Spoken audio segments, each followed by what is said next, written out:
Wanted to give a quick overview on the screen of the concatenation feature. So concatenation is where we can take the contents of two different cells and bring them together into one cell. So let me model it out and then I'll explain what I'm doing.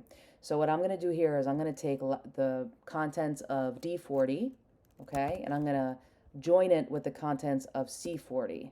Okay, and you can see the result in F40. Now these two cells are connected without any space in between, which really detracts from the readability. So what I really need to do is I need to layer in some text in here, because what I want to be able to do is I want to see a comma in there so that it's very easy to read last name, comma, first name. And here's how I do that. And I'm going to point you up to this portion of the screen. What we can do is concatenation relies on this ampersand. The Excel looks at the ampersand and it understands that ampersand means connect. It's like glue. It's like coded glue. And it connects these two cells. But we can also connect a cell to text. Now, text is anything in quotes, okay? Anything in quotes.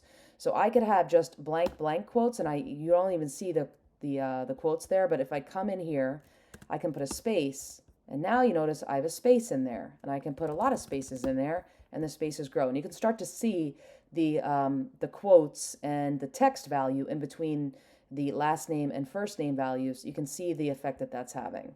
Now, in this example, it's supposed to be comma, and then space. And that's actually what I was looking for you to do in this exercise. I hope this is helpful, and we'll work on this more as the course proceeds.